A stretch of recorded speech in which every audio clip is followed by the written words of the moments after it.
청와대가 법무부 장관 자리를 오래 비워두진 않을 거라며 후임 인선에 본격 착수했습니다. 중폭 개각과 인적 쇄신 가능성도 나오고 있습니다. 오늘 법무부에 대한 국회 국정감사에서 조국 전 장관 대신 참석한 김오수 차관은 검찰개혁안을 준비하는 과정에서 법무부와 검찰 사이의 소통이 잘 이루어지지 않았다고 말했습니다. 축구대표팀이 북한을 상대로 평양에서 치른 카타르 월드컵 아시아 지역 2차 예선 3차전 경기는 0대0 무승부로 끝났습니다. 북측의 거부로 생중계도 안 된 데다가 관중도 없이 치러졌습니다. 이춘재가 30년 전 화성 초등생 실종 사건도 자신이 한 일이라고 자백했습니다. 8차 사건 범인으로 복역한 윤모 씨가 가혹행위 당사자로 지목한 특정 형사가 다른 사건에서도 허위 자백을 강요했다는 주장이 나왔습니다. 최근 사용 승인된 세종시 일부 아파트 단지 마감재에서 기준치를 초과한 라돈이 검출됐습니다. 현실적 대책이 없어 주민들의 불안도 커지고 있습니다.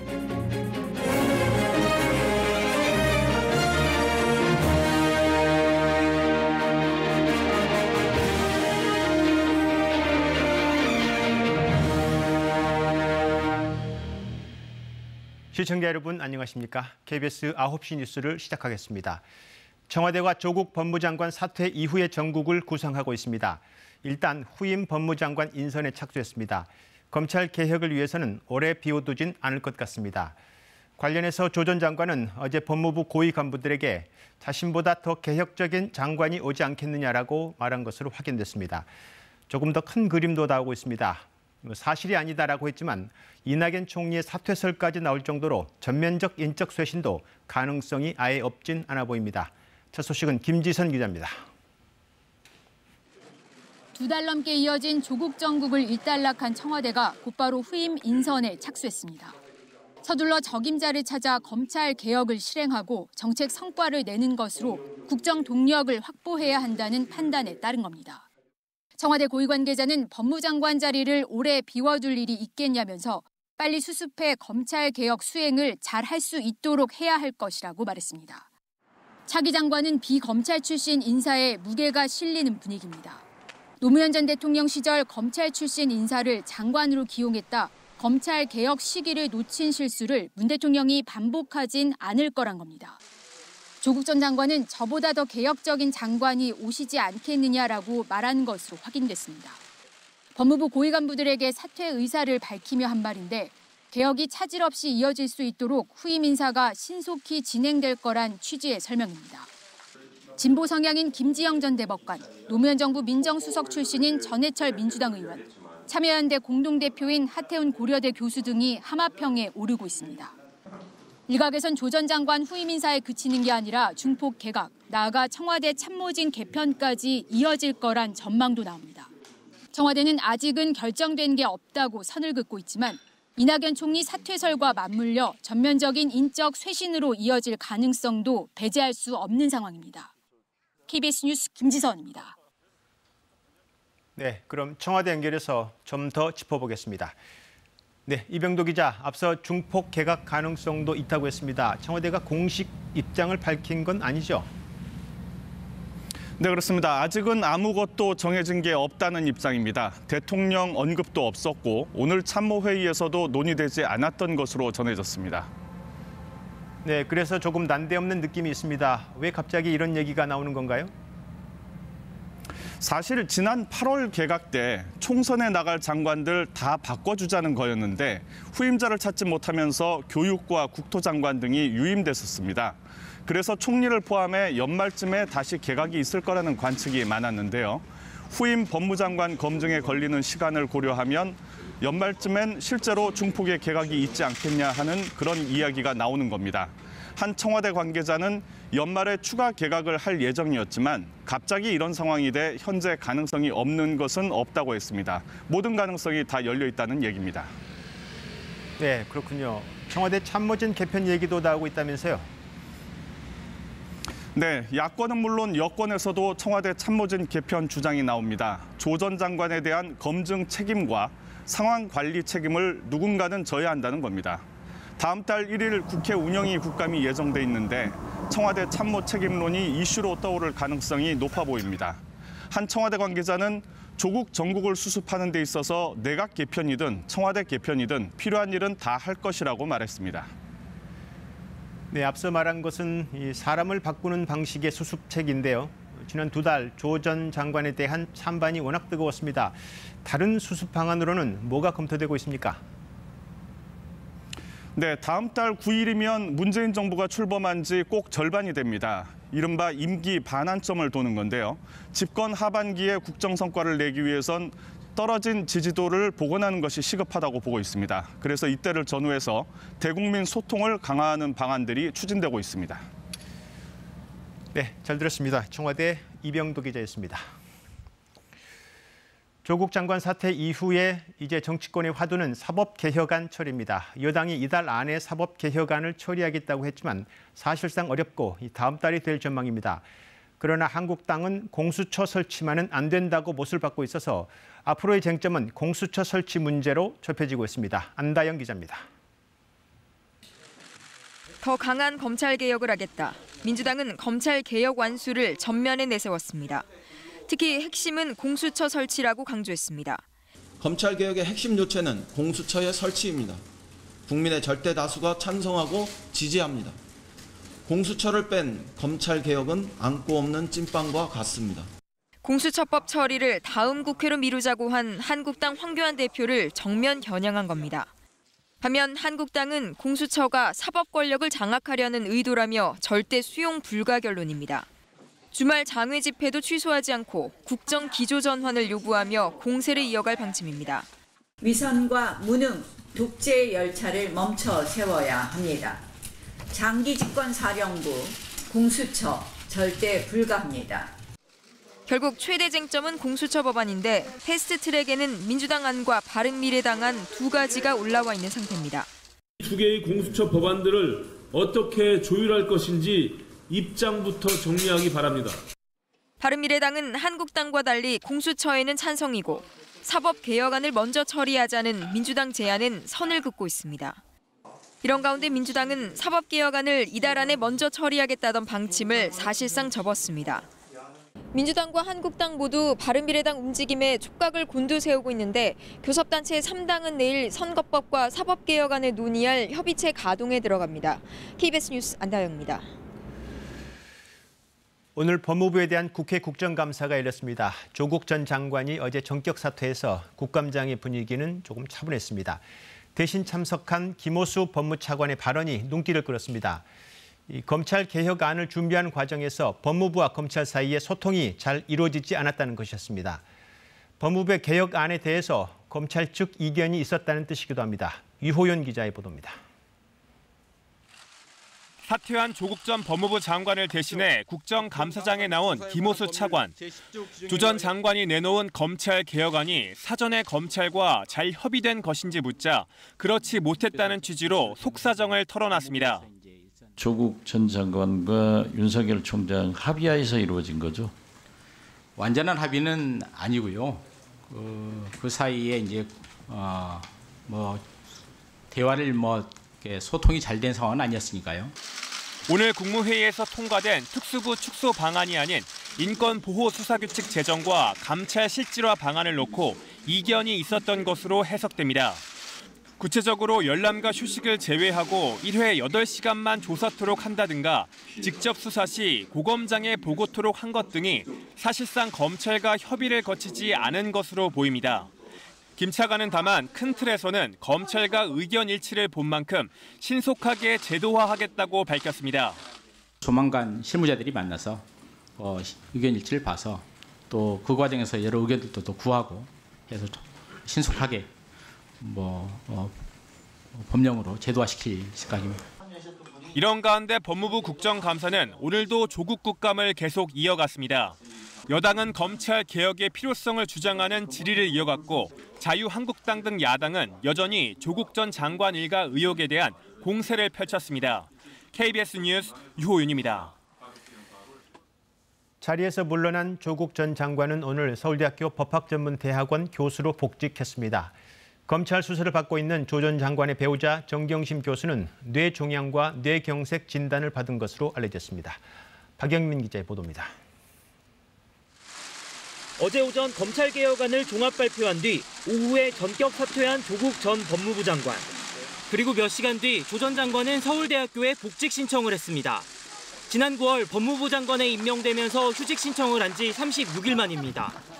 서울대는 오늘 부총장 전결을 거쳐 조 전 장관의 교수직 복직을 처리했습니다.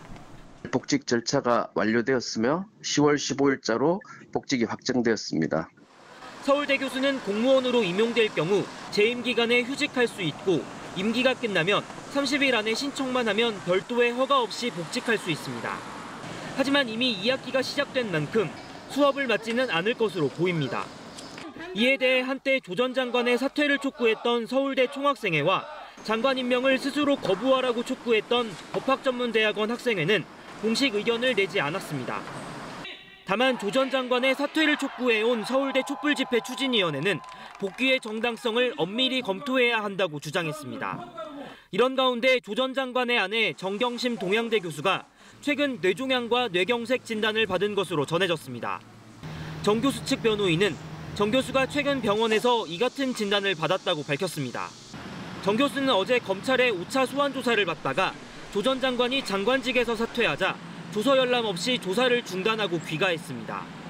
검찰은 이 조서 열람을 위해서라도 6차 조사가 필요하다는 입장으로 정 교수가 진단서를 제출하면 조사 일정을 조율할 방침입니다.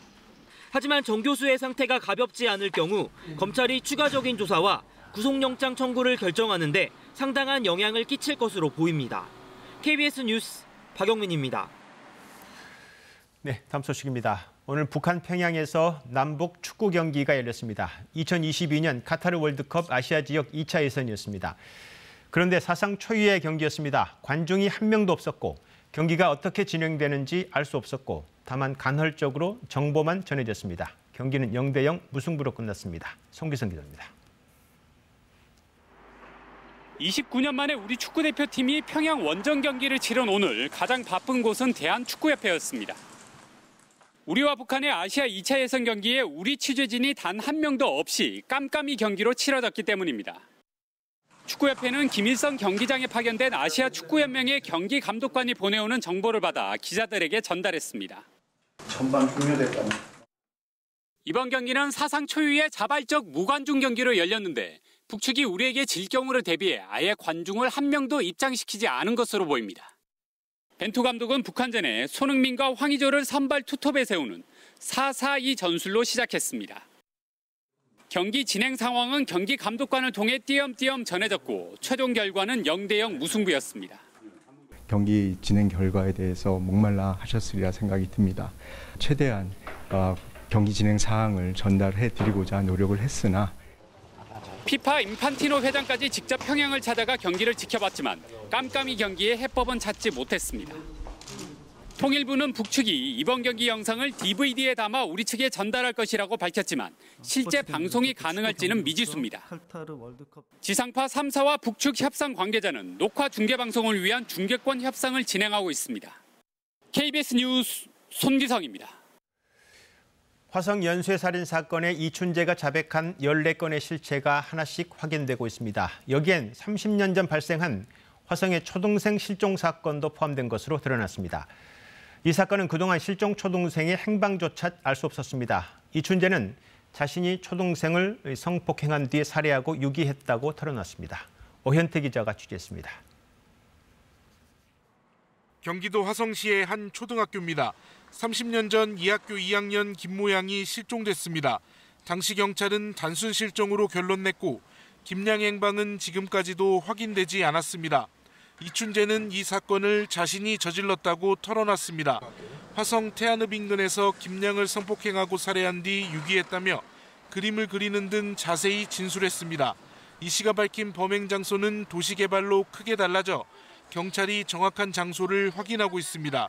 경찰은 실종과 관련해 30년 전 이 씨 주변 수사를 한 기록은 있는데 용의점이 없어서 대면 조사는 안 한 걸로 보인다고 전했습니다. 당시 실종 5달 만에 화성 9차 사건 발생 지점 근처에서 김양의 옷과 소지품이 발견돼 화성 사건과의 연관성이 제기되기도 했습니다. 이 씨는 청주에서 각각 발생한 여공, 주부살인 사건과 수원 여고생 살인 사건도 자백했습니다. 초등생 실종 등 4건은 증거물이 전혀 남아있지 않고 수사 기록도 일부만 남아있어 진실 규명에 어려움이 예상됩니다. 경찰은 일단 DNA가 일치하는 5개 사건만 이 씨를 피의자로 입건하고 진술 내용을 피의자 신문조서로 남기기 시작했습니다. 윤모 씨가 억울한 옥살이를 했다고 주장하고 있는 8차 사건은 재심 변호인이 수사 기록을 정보 공개 청구했습니다. 최소한 우리 윤모 씨 본인 진술 그리고 그와 연결되어 있는 일부 의미 있는 증거들은 우리가 받았으면 좋겠어요. 경찰은 제공할 수 있는 정보에 대해선 협조하겠다고 밝혔습니다. KBS 뉴스 오연태입니다. 네, 여기서 당시에 형사 한 명이 지목되고 있습니다. 장 형사입니다. 화성 연쇄 살인 사건 8차 사건에 자백을 강요하면서 가혹 행위를 했다고 지목되는 형사입니다. 8차 사건의 범인으로 잡혀서 20년 옥살이를 한 윤모 씨가 그렇게 말하고 있고 사건 하나가 더 있습니다. 1998년 화성에서 일어난 다른 살인 사건의 범인으로 지목돼서 17년 옥살이를 한 남성 역시 장 형사를 지목하고 있습니다. 허위 자백을 했다면서 역시 재심을 준비 중인 것으로 KBS 취재 결과 확인됐습니다. 김유대 기자의 단독 보도입니다. 1998년 9월 경기도 화성의 한 도로변에서 발견된 40대 여성의 변사체. 피해자는 서울 구로구의 스웨터 공장 직원이었습니다. 경찰은 당시 범인으로 스웨터 공장 사장인 김모 씨를 지목했습니다. 피해자가 빌린 돈 700여만 원을 갚지 않자 김 씨가 홧김에 살인을 저질렀다는 게 경찰 결론이었습니다. 뚜렷한 직접 물증은 없었는데 법원은 김 씨의 경찰 자백을 결정적 증거로 보고 징역 17년을 확정했습니다. 4년 전 만기 출소한 김 씨는 억울한 옥살이를 했다고 주장하며 재심을 준비하고 있습니다. 당시 경찰의 회유와 압박 때문에 허위 자백을 했다는 겁니다. 너 이거 잘못하면 큰일 난다. 우리한테 협조해라. 네가 자수한 거 마냥 해가지고 최대한 형을 줘라. 애들도 어린데 어떡할 거냐. 이런 식으로 유도를 해요. 나는 지금도 이 사람이 굉장히 무서운 사람으로 봐요. 김 씨의 수사 기록에는 자백을 받아낸 경찰로 장모 형사가 기록돼 있습니다. 그런데 이 장 형사는 8차 화성연쇄 살인 수사팀에 있었고 이춘재가 8차 사건도 자신의 소행이라고 자백한 이후 경찰이 면담한 과거 수사팀원 중 한 명인 것으로 취재 결과 확인됐습니다. 8차 화성연쇄 살인 사건으로 억울한 옥살이를 했다는 윤 씨는 가혹행위를 한 경찰로 장 형사를 지목했습니다. 그러니까 발로 걷어차고 주먹으로 때리고 이렇게 뺨 같은 데를 때리고 있답니다. 손바닥으로. 그리고 또 3일 동안 잠을 재우지 않았습니다. 또 물도 못 먹게 했다고 하더라고요. 이 과정에서 이제 자백이 이루어졌고 장 씨 등 8차 화성연쇄 살인 당시 수사팀은 고문으로 자백을 받아낼 이유가 없었다며 가혹행위 의혹을 부인한 것으로 전해졌습니다. KBS 뉴스 김유대입니다. 네, 그리고 어제 이 시간 보도했었죠. 15년 장기 미제 사건으로 남았던 서울 미아동의 살인 미수 사건 용의자가 역시 감옥에서 15년 만에 자백했다는 소식. 당시에 두 젊은 여성이 흉기에 찔렸습니다. 수십 차례 찔리고도 목숨은 건졌지만 이후 극심한 고통을 견디며 살았다고 합니다. 뒤늦게 취재팀에게 범행 자백 소식을 들은 피해자 가족은 교도소에서 왜 범인에게 밥을 먹여주냐며 울분을 토했습니다. 민정희 기자가 만났습니다. 2004년 8월 19일 새벽 서울 미아동. 택시에서 내린 여성 A씨는 집 앞에서 괴한에게 수십 차례 흉기에 찔려 쓰러졌습니다. 이웃 주민에게 발견돼 급히 병원으로 후송된 A씨는 여러 차례의 수술 끝에 가까스로 목숨을 구했습니다. 취재팀은 A씨의 소재지를 수소문했고 경기도 포천에 있는 피해자 가족과 어렵사리 연락이 닿았습니다. A씨의 아버지는 취재진을 통해 처음으로 피의자 A씨가 범인이라고 자백했다는 소식을 들었다고 말했습니다. 못 잡은 걸로 아는데 법의 심판을 받아야 원칙이죠. 애매한 사람들께 무참히 찌르고 죽이고 했으니까 저런 들 법에서 교도소에 단미겨 입혀줘 왜 하는? 피해자 A씨는 당시 20살. 가게에 보탬이 되려 어린 나이에 서울로 와 일자리를 구했는데 퇴근길에 변을 당했습니다. 아니 거기 회사 다니느냐고 밥을 하나 얻어달라서 얻어줘가지고 친구하고 퇴근하다가 걔는 괜찮았는데 얘는 오다가 그런 일이 당한 거죠. 어떤 재판 결과가 나와도 고통을 잊게 하지는 못할 것이라 말합니다. 아유, 지금도 저 신랑이 없으면 가기 힘들어하고 그래요. 지금도 그래. harmon이 더 올라서 출간을 해서 애들이 있는데도 힘들어하고 그래요. 미아동 살인미수 사건의 또 다른 피해자는 당시 여고생이던 18살 B씨. 역시 피해자 친척과 연락이 닿았지만 가족들이 당시 일을 언급하는 것조차 힘들어한다며 취재를 완곡하게 거절했습니다. 미아동 살인미수 사건을 자백한 이 씨는 이보다 사흘 전 발생한 서울 명일동 주보 살해 사건도 자신의 소행이라고 털어놨습니다. 명일동 사건의 피해자 가족들도 수소문했지만 연락이 닿지 않았습니다. 범행을 자백한 이 씨가 공소시효가 끝나기 전에 재판에 넘겨지면서 15년 만에 죗값을 물을 수 있게 됐지만 피해자와 그 가족들의 상처는 여전히 아물지 않은 채 깊고 또렷합니다. KBS 뉴스 민정입니다. 어제 전해진 가수 겸 배우 설리의 갑작스러운 사망 소식에 무차별적인 악성 댓글을 성토하는 목소리가 커졌습니다. SNS의 부작용이 도를 넘어섰다는 지적도 나옵니다. 김석 기자입니다. 설리의 사망 소식을 긴급 타전한 해외 언론들도 욕설에 시달렸다, 온라인에서 괴롭힘을 당했다는 내용을 중요하게 부각했습니다. 실제로 설리는 연애 활동을 하면서 숱한 악성 댓글에 시달렸고 2014년엔 고통을 호소하며 잠시 활동을 중단하기까지 했습니다. 본인이 악성 댓글의 최대 피해자였지만 최근엔 악성 댓글에 대해 이야기하는 예능 프로 진행을 맡기도 했습니다. 온라인에선 애도와 함께 악성 댓글의 폐해를 성토하는 목소리가 쏟아졌습니다. 몇십만 명, 몇백만 명이 그에 대해서 심한 욕설까지, 인신공격까지 한다면 정상적인 생활은 힘들 것 같아요. 이참에 악성 댓글 금지법을 만들자, 심지어 인터넷 실명제를 도입하자는 의견도 나왔습니다. 악성 댓글들을 좀 규제를 하는 방안이 좀 더 도입이 되어야 할 것 같다고 생각을 하고, 거짓과 욕설, 비방을 무차별로 쏟아내는 댓글 문화와 함께 SNS에 지나치게 몰입하고 의존하는 분위기도 문제로 꼽힙니다. SNS를 통해 누구나 관심과 인기를 얻고 수익까지 낼 수 있는 구조가 되다 보니 그 이면의 부작용은 놓치고 있다는 분석이 나옵니다. 그것이 비단 유명 연예인뿐만이 아니고 일반인에게도 충분히 적용될 만큼 SNS 의존증과 만능주의가 위험수위에 도달했다고 생각합니다. 한편 모든 장례 일정을 비공개로 치르기로 했던 설리의 유족과 소속사는 내일까지 팬들의 조문을 받기로 했습니다. KBS 뉴스 김석입니다. 경기도 연천의 민간인 출입 통제선 남쪽 지역에서 아프리카 돼지열병에 감염돼 죽은 멧돼지 사체가 발견됐습니다. 아프리카 돼지열병이 멧돼지를 통해 남쪽으로 확산될 가능성이 있다는 얘기입니다. 우리 정부는 민통선 이북 지역에서만 멧돼지 사냥을 하고 있는데 현실적인 방역 대책이 아니냐는 비판이 나오고 있습니다. 조휴연 기자입니다. 경기도 연천 민간인 출입 통제선 남쪽 900m 지점에서 아프리카 돼지열병에 감염된 멧돼지 사체가 발견됐습니다.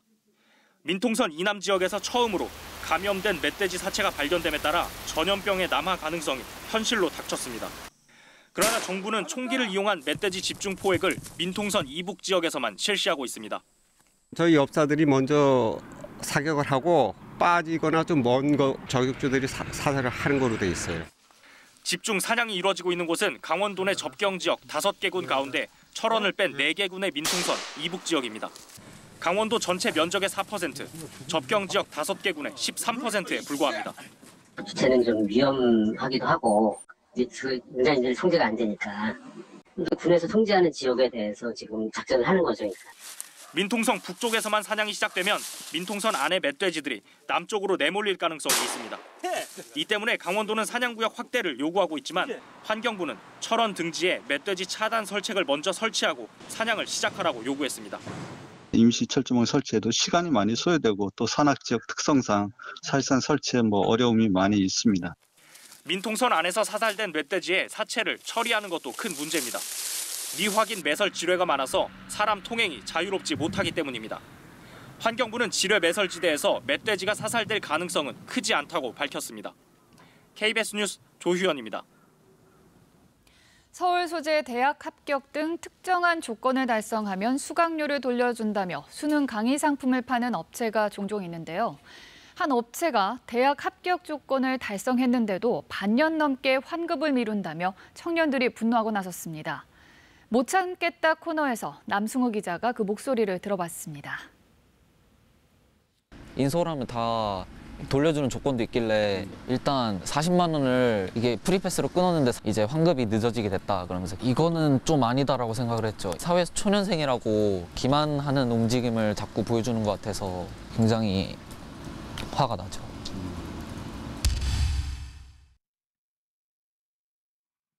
서울의 한 대학교 1학년생인 이태하 씨는 예비 고3 시절 한 유명 온라인 강의 업체의 프리패스라는 수능 강좌 상품을 41만 원에 수강 신청했습니다. 서울 소재 대학에 합격하면 수강료 전액을 돌려준다는 조건 때문이었습니다. 공부 열심히 하면 효도한다는 느낌으로 신청을 하게 됐죠. 이 씨는 환급 대상 대학에 합격했고 지난 1월 업체의 안내에 따라 수강료 환급을 신청했습니다. 그런데 환급이 한 달 만에 끝난 다른 업체와 달리 이 업체는 4월부터 9월까지 반년에 걸쳐 환급될 것이라고 했습니다. 제 순번이 언젠지도 모르는 상황이고 이게 이러다 진짜 9월에 받는 거 아닌가라고 생각을 했는데 우려는 현실이 됐습니다. 수강료 환급이 지연되면서 학생들의 불만이 고조되는 가운데 업체는 약속 시한인 9월 30일 저녁이 돼서야 갑자기 환급 지연 문자 공지를 뿌렸습니다. 개인정보 검수 절차가 더디게 진행돼서라고 했습니다. 환급 날짜가 날라온 거죠. 저 같은 경우에는 12월 27일이고 2월 28일도 있었고 길게는 내년까지 기다리라는 통보에 학생들의 분노가 폭발했지만 업체는 뚜렷한 답변을 내놓지 못합니다. 혹시 이번에 환급 미뤄진 이유를 정확하게 알 수 있을까요? 그거는 저희가 담당 팀이긴 한데 지금 저희가 이렇게 수틀적으로 되고 있기는 한데 환급 지연 이유를 놓고도 오락가락하는 것은 물론 이 검수 절차가 아직 안 끝난 거죠? 검수 절차는 지금 일단 저희가 끝나긴 했어요. 그래서 지금 통과된 그 순서대로 지금 진행을 하고 있는 걸로 알고 있거든요. 환급 인원을 놓고는 직원마다 말이 엇갈립니다. 이게 지금 저는 환급이 되고 있다면 그러면 몇 % 정도 완료된 거예요? 잠시만요. 10%요. 이게 지금 얼마나 환급이 안 되고 있는 거예요? 한 규모가 나오나요? 저희가 전체적으로는 한 4,000명 정도 되고요. 그리고 한 반 정도가 환급을 받았고. 그래서 이게 다 거짓말이 아닌가라고 지금 피해자분들끼리는 다 같이 생각을 하고 있어요. 학생들이 업체에 이행 청구 소송을 진행할 경우 환급금 및 그 밖에 법률에서 정한 지연 이자까지 물을 수 있을 것으로 보입니다. 무엇보다 학생들을 분노케 하는 건 상황을 대충 덮으려는 듯한 업체의 태도입니다. 그래서 가장 화가 나는 점이 정확한 이유를 설명해 주지 않는 거. 어디에다 이렇게 문의를 해도 아무도 정확하게 알려주질 않으니까. 근데 제 풀에 떨어지길 바라는 것 같은 그런 느낌도 살짝 들고요. 책임자 같은 사람이 나와서 이렇게 문자로 말고 홈페이지 공지나 서면이나 이렇게 제대로 된 해명과 공지를 해줬으면 좋겠어요. KBS 뉴스 남승우입니다. 교도소에 특별 면회라는 게 있습니다. 칸막이 없이 가족을 만나는 특별 면회를 가장 많이 한 사람은 자유한국당 최경환 전 의원이었습니다. 안희정 전 지사도 꽤 많았습니다. 정치인과 재계 인사들의 변호인 접견은 또 셀 수도 없이 많았습니다. 이른바 수감 특혜였습니다. 교도소의 이 불평등 문제, 최창봉 기자가 그 통계를 보여드립니다. 부산 정재계를 떠들썩하게 한 LCT 사건. 실소유주 이영복 씨는 횡령과 정관계 로비 혐의로 징역 6년형이 확정됐습니다. 혹시 최순실 씨와 만나거나 전화 통화한 적 있습니까? 이 씨는 30개월 넘는 수감 생활 중 1,400번 넘게 변호인을 접견했습니다. 공휴일을 빼면 하루에만 2번이 넘습니다. 김학의 전 법무부 차관이 하루 1.7회였고 이석기 전 의원도 하루 1.4회였습니다. 임종원 전 법원 행정처 차장과 최순실 씨 역시 하루 1번 이상 변호인을 접견했습니다. 현재 수감 중인 정치인, 고위공직자, 재계인사 31명의 변호인 접견을 확인해보니 평균 접견 횟수는 287회, 반면 일반 수감자는 10%만 접견 경험이 있습니다. 칸막이 없이 가족 등을 만나는 장소 변경 접견, 이른바 특별 면회도 살펴봤습니다. 일반 수감자도 이용할 수 있지만 심사를 통과하기가 어려워 전체 수감자의 1%도 안 됩니다. 교도관 회의라고 이제 각 과장들, 소장들 이렇게 해서 모여서 회의를 하게 됩니다. 한국당 최경환 전 의원이 63회로 가장 많았고 같은 당 이우현, 배덕광 전 의원이 뒤를 이었습니다. 안희정 전 충남지사는 수감기간 대비 특별면회가 가장 많았습니다. 변호인의 조력을 받을 권리는 보장되어야 하지만 그 권리를 남용하는 것은 통제할 필요가 있습니다. 국감 때마다 나오는 변호인 접견과 특별면회 관행, 교도소 내 법 앞의 불평등은 여전히 개선되지 않고 있습니다. KBS 뉴스 최창봉입니다. 일본의 태풍 피해가 시간이 갈수록 커지고 있습니다. 숨지거나 실종된 사람이 80명이 넘고 주택이 10,000채 넘게 침수됐습니다. 후쿠시마 원전의 방사성 폐기물 유실도 심각한 상황입니다. 일본의 재난 대비 능력에 대한 질타가 일본 내부에서 나오고 있습니다. 도쿄에서 이민영 특파원이 전해왔습니다. 물, 식량, 마을을 뒤덮은 진흙더미 위에 누군가 써놓은 구호 신호입니다. 한눈에 봐도 아직도 모든 게 끊긴 고립 상황임을 알 수 있습니다. 이처럼 아직 피해가 파악되지 않는 곳이 많은 가운데 이번 태풍으로 일본에서는 지금까지 80명 이상이 숨지거나 실종된 것으로 집계됐습니다. 다친 사람도 200명을 훌쩍 넘었습니다. 침수된 주택도 12,000채에 이릅니다. 道路だらけです。土地から手つけてがわからない状態なんです。 하천 200여 곳이 범람했고 산사태도 140건 넘게 났습니다.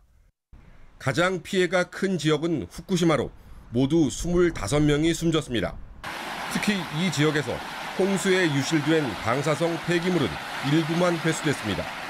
떠내려간 게 몇 개인지 어디로 갔는지는 여전히 모르는 상황.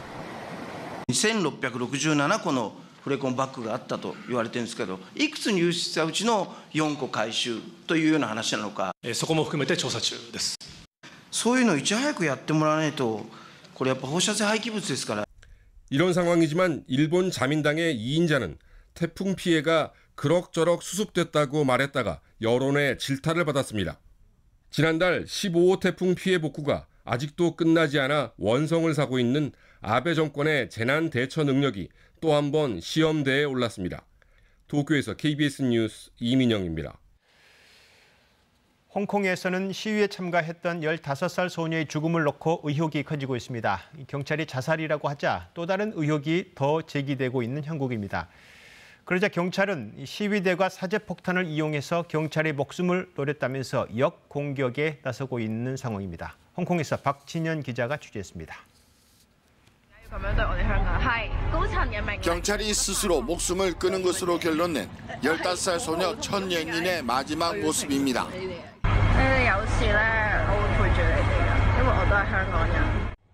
이런 열의를 보였던 소녀가 스스로 목숨을 끊었을 리 없다는 게 시위대의 주장입니다. 자살 근거로 내세운 학교 CCTV가 공개됐는데 의혹만 커졌습니다. 엘리베이터에 들어오는 흰옷의 남성이 가려져 있고 갑자기 화면이 튀면서 장면이 바뀝니다. CCTV가 편집됐다는 의혹이 나옵니다. 시민들이 CCTV 원본 공개를 요구했지만 학교 측은 사흘간 휴교에 들어갔습니다. CCTV를 보관하는 기간도 사흘밖에 남지 않았습니다.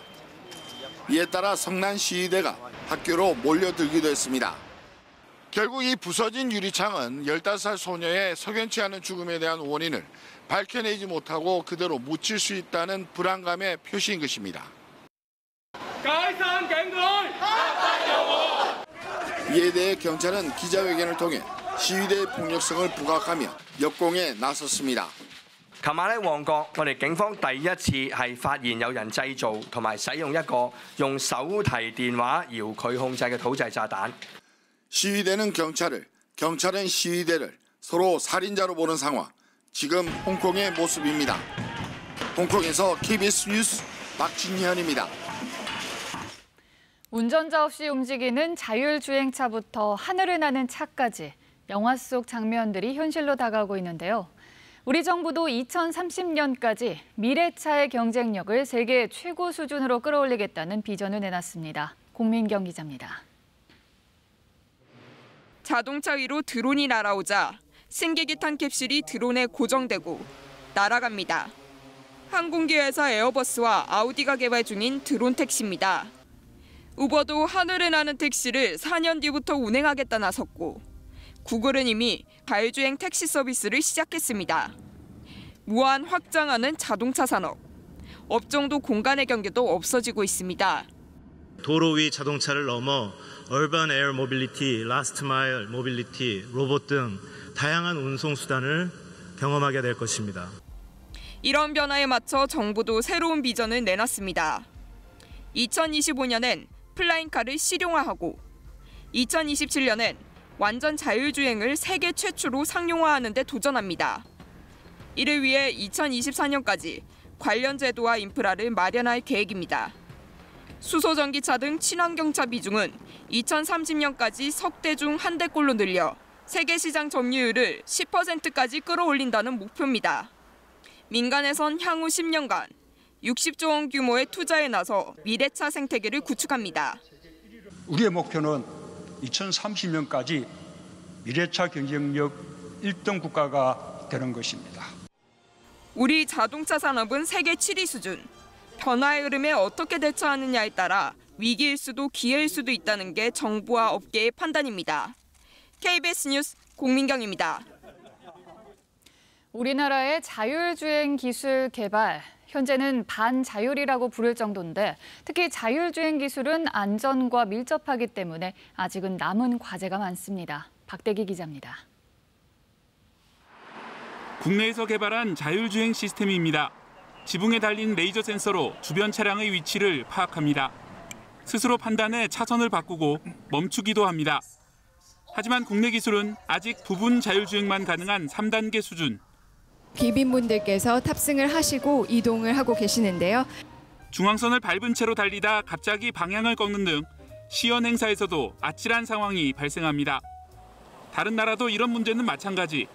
미국에선 시험 운행을 하던 자율주행 차량이 보행자를 치어 숨지는 사고를 내기도 했습니다.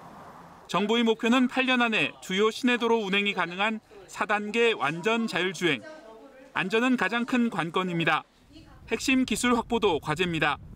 감지 카메라와 레이더는 외국 부품업체가 시장을 장악했고 레이저로 주위 차량을 감지하는 라이다 역시 해외에 의존하고 있습니다. 우리가 좀 늦은 편인데 자율차의 기술 수준이 10위권인데 2027년까지라도 핵심 센서를 국산화하는 데 정부에서 적극 지원을 해줬으면 좋겠습니다. 정부도 센서 국산화를 지원하겠다고 발표했지만 국토부와 경찰청, 산업부 등 여러 부처에 걸친 규제와 해킹 방지, 보상 문제 등 풀어야 할 숙제가 많습니다. KBS 뉴스 박대기입니다. 서울 지하철 1차 파업이 내일 예고된 가운데 교통공사 노조가 현재 막판 협상을 하고 있습니다. 협상이 결렬되면 내일부터 사흘 동안 열차 운행 차질이 예상됩니다. 핵심 쟁점 내용과 지하철이 어느 수준으로 운행될지 이수민 기자가 보도합니다.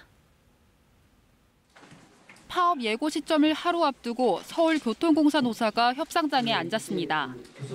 노조의 핵심 요구사항은 임금피크제 폐지입니다. 임금피크제를 도입해서 생긴 재원으로 신규 인력을 채용하도록 해놨는데 이게 더는 불가능하다는 겁니다. 신규 인력이 늘면서 임금피크제 대상자뿐 아니라 일반 직원의 인건비 인상분까지 잠식당하고 있다고 주장합니다. 근무자가 2명뿐인 역사가 100곳이 넘을 정도로 부족한 지하철 안전인력, 4조 2교대 근무제 확정도 협상 대상입니다. 안전에 대한 불감증, 거기에 따른 현장 인력 부족에 대해서 우리들은 이번에는 꼭 해결하려고 하고 있습니다. 교통공사는 임금피크제 개선 여부는 행정안전부, 인력 충원 문제는 서울시와 관련이 있어 당장 풀기가 쉽지 않다는 입장입니다. 막판 교섭에도 노사가 합의하지 못하면 내일 아침 6시 반부터 파업이 시작됩니다. 노조가 예고한 1차 파업 기간은 18일까지 사흘간입니다. 필수 유지 업무 인원을 계산하면 1호선에서 4호선까지 열차 운행률은 평일 기준 65%, 5호선부터 8호선의 경우 78% 수준으로 떨어질 것으로 예상됩니다. 교통공사는 대체 인력을 투입해 출근 시간대 운행률을 100% 수준으로 유지하는 등 시민 불편을 최소화할 방침입니다. 구체적인 비상수송 방안은 노사 협상 결과가 나오는 대로 발표될 예정입니다. KBS 뉴스 이수민입니다. 임진왜란이 끝난 뒤 일본에서 협상을 벌여 조선인 포로 3,000명을 데리고 돌아온 사명대사. 당시 사명대사가 일본에 남긴 친필 유목 5점이 국내에서 처음 공개됐습니다. 사명대사의 가르침은 최근 얼어붙은 한일 관계에 어떤 교훈이 될까요? 김민혁 기자입니다. 임진왜란이 한창이던 1593년, 조선과 명나라 연합군이 왜군을 물리치기 위해 평양성에 집결합니다. 이때 사명대사가 승병 2,000명을 이끌고 참전합니다. 조선 스님들의 우국 충정에 참으로 대단하십니다. 국난 극복에 힘을 보태는 것 또한 우리의 수행입니다. 일본이 물러간 뒤 1605년 협상을 위해 일본으로 건너간 사명대사. 교토에 있는 사찰을 찾아가 임진왜란 이후 10년이 지난 감회를 시로 읊었습니다. 임무를 잘 마무리하고 승려로 돌아가겠다는 다짐도 적었습니다. 다른 글에선 자신이 일본에 온 이유가 포로 송환에 있음을 분명히 밝힙니다. 일본에 남은 친필 유목 5점 속에는 승병장이자 외교관이던 사명대사의 면모가 잘 담겨 있습니다. 사명은 먼저 일본 승려들과 관계를 돈독히 한 뒤 마침내 에도 막부의 초대 장군 도쿠가와 이에야스와談判을 지어 조선인 포로 3,000명을 데리고 귀국합니다. この心が日本にも伝わって400年ずっと残って続いてきたということが私はとても嬉しく思っております。 400년 만에 처음 고국당을 밟은 사명대사의 친필 유무. 임진왜란 이후 꽉 막힌 두 나라 사이에서 빛을 발한 사명의 외교와 협상의 힘을 보여줍니다. KBS 뉴스 김민혁입니다.